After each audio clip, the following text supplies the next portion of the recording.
বিসমিল্লাহির রহমানির রহিম। প্রিয় শিক্ষার্থী বন্ধুরা, আশা করি তোমরা সবাই ভালো আছো। আজকে আমরা তোমাদের টেন্সের পার্ট 4 নিয়ে এসেছি। আজকে তোমাদেরকে আমি শেখাবো পাস্ট কন্টিনিউয়াস টেন্স এবং পাস্ট পারফেক্ট টেন্স। যারা আমার পূর্বের ক্লাসগুলি দেখোনি তারা এই চ্যানেলে ঢুকে পূর্বের ক্লাসগুলো দেখে আসতে পারবা। তো প্রিয় শিক্ষার্থী বন্ধুরা, তোমরা দেখতে পাচ্ছ এখানে সেই আগের মতোই এখানে যে শব্দগুলো রয়েছে শব্দের অর্থ এখানে দেওয়া আছে। তো সেখান থেকে আমরা সংজ্ঞাটা বলে দিতে পারি। যদি অতীতকালে কোনো কাজ চলতেছিল, হইতেছিল, ঘটতেছিল যদি বোঝায়, তাহলে সেটা হবে ঘটমান অতীতকাল, অর্থাৎ অতীতকালে ঘটতেছিল। চেনার উপায় হলো ভার্বের শেষে, বাংলা ভার্বের শেষে সাধারণত তেছিল, তেছিলি, তেছিলাম, তেছিলা ইত্যাদি থাকবে। যেমন আমি ভাত খাইতেছিলাম, তেছিলাম, তুমি বল খেলতেছিলা, তেছিলা ইত্যাদি। তো এটা খুবই সোজা একটা টেন্স, মোটেই কঠিন নয়। বাংলা আমরা চিনলাম। আরও যদি দু একটা বাংলা বাক্য বলি তাহলে তোমাদের জন্য এটা ক্লিয়ার হবে বা পরিষ্কার একটা ধারণা তোমরা পাবে। সেটা হচ্ছে যেমন ছেলেটি ঘুড়ি উড়াইতেছিল, বালকগুলো মাঠে খেলতেছিল, সে আমাকে পড়াইতেছিল বা পড়াচ্ছিল। এখানে সবসময় যে তেসিলি, তেসিলাম এরকম আসবে না, অনেক সময় চয়সা দিয়ে হয়, যেটা আমি আগেও বলেছি। যেমন আমি খাচ্ছিলাম বা খাইতেছিলাম, তারা যাইতেছিল বা যাচ্ছিল, সে আমাকে পড়াচ্ছিল বা পড়াইতেছিল ইত্যাদি, এরকম কথাগুলো আসবে। তো আমরা বাংলায় চিনলাম কিভাবে পাস্ট কন্টিনিউয়াস টেন্সকে আমরা বাংলায় চিনব। এই ধরনের কথাগুলো সব এই বক্সের ভিতরে যাবে। এবারে যদি আমরা স্ট্রাকচারের দিকে তাকাই, অর্থাৎ গঠন প্রণালীর মাধ্যমে কিভাবে আমরা শিখব। এই টেন্স গঠন করতে হলে সাবজেক্ট প্লাস ওয়াজ অথবা ওয়ার বসাতে হবে, মূল ভার্বের সাথে আইএনজি যোগ করতে হবে, প্লাস অবজেক্ট। একেবারেই সোজা। যেমন আমি ভাত খাইতেছিলাম, আই সাবজেক্ট, ওয়াজ ওয়ার থেকে এখানে ওয়াজটা নিলাম আমরা, আইয়ের পরে ওয়াজ বসে মূল ভার্বের সাথে আইএনজি যোগ করে দেওয়া হলো, এবং সে কি খাচ্ছিল, ভাত খাচ্ছিল, তাহলে রাইসটা আমরা বসিয়ে দিলাম। তা আই ওয়াজ ইটিং রাইস। যদি বলা হয় তোমরা ফুটবল খেলতেছিলে, তখন ইউ ওয়ার প্লেয়িং ফুটবল। এরকমের এই স্ট্রাকচার দেখেই তোমরা এই বাক্যটা লিখতে পারবে। এখন প্রশ্ন আসতে পারে ওয়াজ কোথায় বসবে, ওয়ার কোথায় বসবে। সাধারণত আই, হি, শি যে কোনো ধরনের নাম এরপরে ওয়াজ বসবে, ইউ, উই, দে এবং প্লুরাল যদি কোনো নাম হয় এরপরে ওয়ার বসবে। অর্থাৎ আইকে সিঙ্গুলার ধরা হয়, আর ওয়াজকে সিঙ্গুলার ভার্ব ধরা হয়, আর ওয়ারকে ধরা হয় প্লুরাল। তো শিক্ষার্থী বন্ধুরা, তোমরা বাংলায় কিভাবে এটাকে পাবা বা চিনবা সেটা হয়ে গেল। ইংরেজিতে কিভাবে গঠন করতে হয় সেটা তোমরা পেয়ে গেলা। এবার আসছে এটাকে কিভাবে পরিবর্তন করতে হয়। অর্থাৎ আমরা জানি যে 4টা ফর্মে আমাদেরকে এটা পরিবর্তন করে দেখাতে হয়। তো how to change the sentences, সেন্টেন্সগুলো কীভাবে পরিবর্তন করতে হয়। যেমন he was making tea for me. এখানে তুমি দেখতে পাচ্ছ যে সে আমার জন্য চা তৈরি করতেছিল। সেই সোজা নিয়ম একেবারে। এই টেন্সগুলোর মধ্যে একটা মোটামুটি একটা আলাদা একটা গঠনগত একটা মিল রয়েছে। যেমন সবসময় যখন তুমি নেগেটিভ করবা, অক্সিলারি ভার্ব এবং মূল ভার্বের মাঝখানে যদি নট বসিয়ে দাও তাহলে নেগেটিভ হয়ে যাবে। সে আমার জন্য চা তৈরি করতেছিল, he was making tea for me.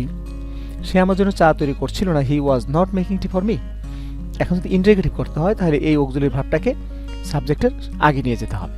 আবার আমি তোমাদেরকে রিমাইন্ডার দেওয়ার জন্য বলছি, অক্সিলারি ভার্বের যতগুলো অংশ থাক না কেন প্রথম অংশটা সাবজেক্টের আগে নিয়ে যাবে। এখানে যদি একটা অংশ রয়েছে তো এখানে কোনো সমস্যা নেই, কিন্তু কোনো জায়গায় দুইটা তিনটা আসতে পারে। আমি সেটা সামনে দেখাবো তোমাদেরকে।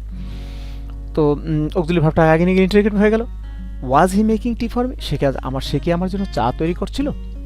এবার যদি ইন্টারোগেটিভ নেগেটিভ করতে হয় তাহলে আমাদেরকে সেই ইন্টারোগেটিভের জন্য ওয়াজটা তো আগে থাকবেই, এরপর ওই সাবজেক্টের পরে সেই নটটা থেকে যাবে।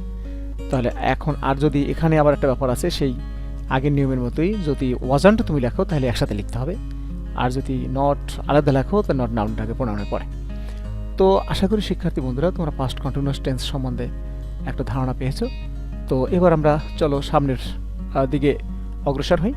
এবার আমরা তোমাদেরকে শেখাবো পাস্ট পারফেক্ট টেন্স। এই টেন্সটা একটু কঠিন, তো তোমাদের নার্ভাস হওয়ার কিছু নেই, আমি আস্তে আস্তে বোঝাবার চেষ্টা করব। যতগুলো টেন্স আছে এই টেন্সটার মধ্যে একটু প্যাচ আছে, যার জন্যে অনেক সময় দেখা যায় শিক্ষার্থীদের এটা বুঝতে কিছুটা কষ্ট হয়, কিন্তু আমি তোমাদেরকে আজকে সেটা পরিষ্কার করে দেব। পুরা ঘটিত অতীতকাল, অর্থাৎ অতীতকালের কাজ তো হয়েই গেল এরকমই বোঝায়, কিন্তু আবার পুরা ঘটিত কেন? অর্থাৎ এখানে দূর অতীত বা অতীতের উপরে আরও জোর দেওয়ার জন্যই এই কথাটা ব্যবহার করা হচ্ছে। তোমাদের মনে প্রশ্ন রাখতে পারে যে পুরা ঘটিত, যেটা অতীত হয়ে গেছে সেটা তো হয়েই গেল, সেটা আবার পুরা ঘটিত অতীত হয়ে গেল। যদি পুরোপুরি নাই ঘটে থাকে তাহলে অতীত হলো কীভাবে? হ্যাঁ, এটা একটু ব্যাপারটাই রয়েছে। পাস্ট তো আসছি, কিন্তু একেবারে পাস্ট মানে একাল পুরোপুরি পাস্টের চেয়েও আর একটু দূর পাস্ট এরকম, বা দূর অতীত পাস্ট এরকম বোঝায়। কিন্তু এখানে আর এটা ছাড়াও আরেকটি নিয়ম এখানে রয়েছে, সেটা হচ্ছে অতীতকালে যদি দুটো কাজ সম্পন্ন হয়ে থাকে, একটির আগে যদি আরেকটি হয় অথবা একটির পরে আরেকটি হয়, তাহলে সেক্ষেত্রে এই পাস্ট পারফেক্ট টেন্স আমরা ইউজ করি, যার জন্য এটার নামটাও একটু আলাদাভাবে আসছে। যেমন মনে করো মা, এখানে আমি দেখছি মা আসার আগে আমি একটি কলা খেয়েছিলাম, তুমি দেখতে পাচ্ছ। তাহলে এখানে কলা খাওয়াটা আগে হয়েছে, মা কিন্তু পরে আসছে। শিক্ষক যাওয়ার পর রহিম টিভি দেখেছিল, অর্থাৎ শিক্ষক আগে গেছে, তারপর রহিম টিভি দেখেছে। এখানে এই যে দুটো কাজ হয়েছে, যার জন্য দেখা যাচ্ছে। তবে এগুলো লক্ষ্য রাখতে হবে, যে কাজটি আগে হবে সেটা হবে পাস্ট পারফেক্ট টেন্স, আর যে কাজটি পরে হবে, পরে হয়েছিল, যে কাজটি আগে হয়েছিল সেটা হবে পাস্ট পারফেক্ট টেন্স, যে কাজটি পরে হয়েছিল সে কাজটি হবে পাস্ট ইনডেফিনিট টেন্স। তাই তোমাদের পাস্ট ইনডেফিনিট টেন্স সম্বন্ধে ধারণা থাকতে হবে। এখন চেনার উপায় কি? এখানে একটু ঝামেলা। এখানে চেনার উপায়টা আমি একটু বলে দিচ্ছি। এটা যেহেতু একটা আলাদা ধরনের টেন্স, এই পাস্ট পারফেক্ট টেন্স দ্বারা সবসময় যে বিফোর আফটার আসবে এ নয়, অনেক সময় বিফোর আফটার ছাড়াও পাস্ট পারফেক্ট টেন্স ব্যবহার করা হয়। সেখানে দূর অতীতকাল আমরা বুঝিয়ে থাকি। যেমন I had seen you 5 years ago, আমি আপনাকে 5 বছর আগে দেখেছিলাম। এখন তুমি যদি বলো যে I saw you 5 years ago, সেটাও কারেক্ট, সেন্টেন্সটা কারেক্ট, ইনকারেক্ট নয়। এরপর আরেকটা ভার আছে, সেন্টেন্স যদি আগে অথবা পরে কথা উল্লেখ থাকে, আগে অথবা পরে কথা উল্লেখ থাকে এবং অতীতকাল বোঝায়, তাহলে বুঝতে হবে যে এটা পাস্ট পারফেক্ট টেন্স। যেমন এখানে অলরেডি আমি সেটা দেখিয়েছি যে কীভাবে আগে এবং পরে আসে। তো এখন যেহেতু এখানে সেন্টেন্সের কাঠামো দুইটা, একটা আগে দিয়ে একটা সেন্টেন্স তৈরি হয়, আবার পরে শব্দ ব্যবহার করে একটি সেন্টেন্স তৈরি হয়, তাই এখানে স্ট্রাকচারও আমাদের দুটো আমরা স্ট্রাকচার আমাদের ফলো করতে হবে। এক নম্বর হলো, যেটা আগে কথার যদি এরকম আগে কথাটা আসে, যদি আগে কথা উল্লেখ থাকে তাহলে স্ট্রাকচার 1 হবে, আর যদি পরে কথা উল্লেখ থাকে স্ট্রাকচার 2 হবে। এখন তোমরা বলতে পারো স্ট্রাকচার 1, 2 আমরা এভাবে মুখস্থ রাখবো কেন? যদি আগে কথা উল্লেখ থাকে তাহলে পাস্ট পারফেক্ট টেন্সের সেন্টেন্সটা আগে হবে, আর যদি পরে কথা উল্লেখ থাকে তাহলে পাস্ট পারফেক্ট টেন্সের সেন্টেন্সটা পরে হবে। আরও সোজাভাবে হচ্ছে, যদি আগে মানিতে হ্যাড হবে আগে, পরে যখন আসবে আফটার যখন হ্যাড হবে পরে। তো এই জিনিসটা একটু যদি মনে রাখো তাহলে আর এখানে এই সমস্যাটা হবে না। তাহলে কিভাবে? স্ট্রাকচার 1 হচ্ছে সাবজেক্ট প্লাস হ্যাড প্লাস মূল ভার্বের past participle plus object plus before plus past indefinite tense. তোমাদের পাস্ট ইনডেফিনিট টেন্সের কাঠামো আমরা অলরেডি শিখে আসছি। এবার আসতেছি স্ট্রাকচার 2। পাস্ট ইনডেফিনিট টেন্স যখন আফটার কথা হয়ে যাবে, তখন এই পাস্ট ইনডেফিনিট টেন্স আগে চলে আসবে। তো past indefinite tense plus after plus subject plus had plus মূল ভার্বের পাস্ট পার্টিসিপল প্লাস অবজেক্ট। তো ঠিক আছে, আমরা দেখি এবার এটা কিভাবে কাজটা করলো। যেমন আমি একই ধরনের সেন্টেন্স দিয়ে আগে পরে দুটোকে বোঝাবার চেষ্টা করেছি। এখানে তুমি দেখো, we had taken shelter under a tree before rain started. এর অর্থ হচ্ছে আমরা বৃষ্টি শুরু হওয়ার আগে একটা গাছের নিচে আশ্রয় নিয়েছিলাম। তো তোমরা দেখতে পাচ্ছ যে এখানে এই হ্যাড কথাটা কিন্তু আসছে, অর্থাৎ ওই স্ট্রাকচার 1 চলে আসছে, এবং বিফোর আছে এখানে। তুমি দেখো এই যে বিফোর আছে, তাই এই পাস্ট পারফেক্ট টেন্সটা এই বিফোরের আগে আমরা ব্যবহার করেছি। ঠিক আছে। আবার এখন যদি বলা হয় যে বৃষ্টি আসার পর আমরা গাছের নিচে আশ্রয় নিয়েছিলাম, তাহলে এখানে বৃষ্টি আসার আগে আমরা গাছটা আশ্রয় নিয়েছিলাম, তো আমাকে আশ্রয় নেওয়ার কাজটা আগে হয়েছে, তাই সেন্টেন্সটার হেড, তাই পাস্ট পারফেক্ট টেন্স হয়েছে বৃষ্টি আমাদের আশ্রয় নেওয়াটা। কিন্তু বৃষ্টি আসার পর যখন আমরা আশ্রয় নিলাম তখন কিন্তু বৃষ্টি আসার কাজটা আগে হয়েছে এবং আমাদের আশ্রয় নেওয়াটার কাজটা কিন্তু পরে হয়েছে। আশ্রয় নেওয়াটার কাজটা পরে হইলেও সেটা হয়েছিল পাস্ট ইনডেফিনিট টেন্সে, তাই আমরা এখানে পাস্ট ইনডেফিনিট টেন্স বসিয়ে দিয়েছি।